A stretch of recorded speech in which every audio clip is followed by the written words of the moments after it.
Hey everyone, Mango7 here. How we doing today? Welcome to another Dragalia Lost video. I literally can't help it. I'm having too much fun, more fun than ever. The end game-ish in this game is just bonkers. The battles are so fun. They're intense. It's teamwork. It's cooperation. I love it. So I'm just trying to answer all the questions I get asked on a regular basis. Things that I've been asked like 100 times today at least. And the number one thing right now is, how do I maximize my might? What's the fastest way to get might up? What should I be doing?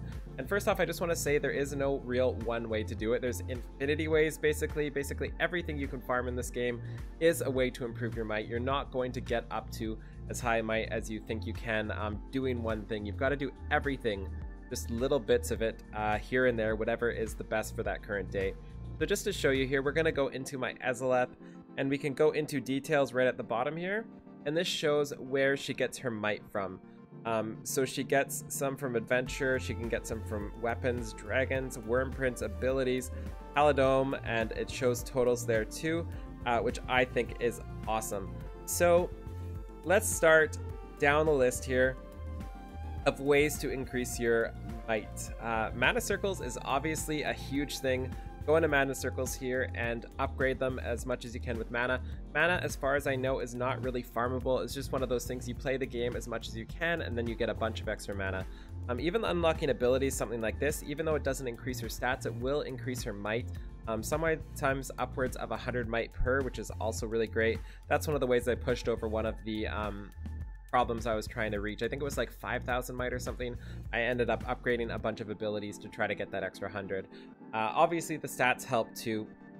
Another thing we can go into is adventurers here, and I start with a team of 4 and I stay with that team of 4 until I'm done the raid, basically, until I am comfortable and have everything unlocked. I want to start with my 4 and basically ignore the rest. It may not be the most fun to play for some people, but if you're wanting to unlock the higher modes and be more efficient with your stamina, you want to focus on 4 people and get your team might as high as possible.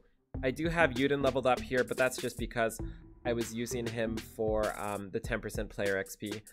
So I use these 4, and honestly, you're fine with 3 stars, with 4 stars, with might. I don't think it makes too much difference. If anything, it might even be easier sometimes because your upgrade requirements are even easier and even lower than ours at 5-star. But this is the team I use, so you can go in here and upgrade them with crystals. And one of the important things is you really need to keep things average. This is going to be a theme of this video, is you really need to keep as average as you can. There's no reason, for example, for me to bring my Ezeleth to 60 and the rest to 30. For what I did, I brought everybody to 40 and just kept them even because that gives you the most bang for the buck. If you're going to put 20,000 XP into a level 50 and a level 10, obviously you're going to get way more might from the level 10, since that level 10 is going to gain so many more levels. We also have weapons here, and boy oh boy, weapons give me a headache. They are so incredibly confusing in this game, and it's one of those things I need like 10 different videos just to show you. But the long and the short of it is you need to craft a bunch of weapons as high as you can and upgrade them and then unbind them. It's a long process. You also then need to go enhance them as well. So I'm probably going to do an entire video just on this because I can't cram it into this 1 or 2 minute space here. But just to give you an idea, the way you started off with, you craft 5 of the same weapon. Once that weapon is crafted, you go into weapons, you go into unbind, select that weapon and you unbind it. So you would go like this and feed the other 4 into it, and this would increase its level cap to the max. And from that point, you go into here and you click on it and you upgrade it to the max level. And then once you're the max level of that tier, you would go back into crafting, you would go to enhance, you would find the one you were just enhancing, and then you would pick one of these 2 weapons. If you're a fire mage, for example, you would pick the fire over here. If you're a wind mage, you'd pick the bottom one. And once you upgrade to this tier here, you do the exact same process like 30 times in a row, like literally 30 times in a row. You have to then do 5 unbinds of this Konklai rod, and those all have to be max level. So that means you have to do that process we just talked about 5 more times in a row. That's the long and the dirty and the short of it, but it will give you a huge amount of might.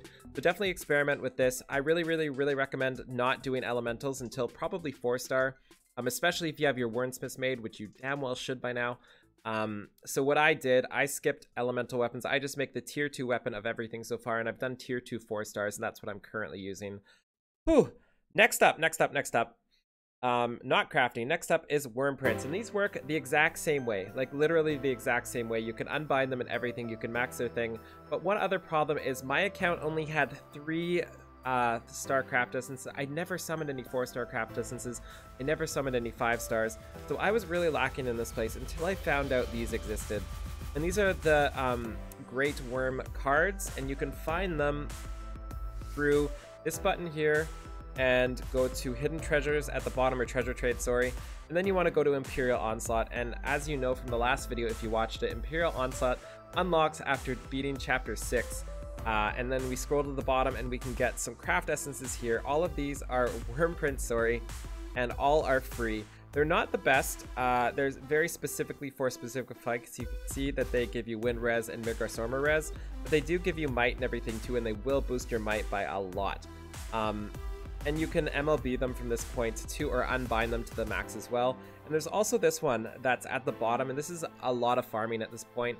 This is a 5-star worm print that you can get for free with a ton of farming, and this is for the 13,000 might raid that's way in the future. And you will need to super MLB or super unbind the 4-star version to be able to trade into this. And a lot of this is really confusing. Trust me, you will understand this eventually. Just keep listening to my words and hopefully it picks up eventually.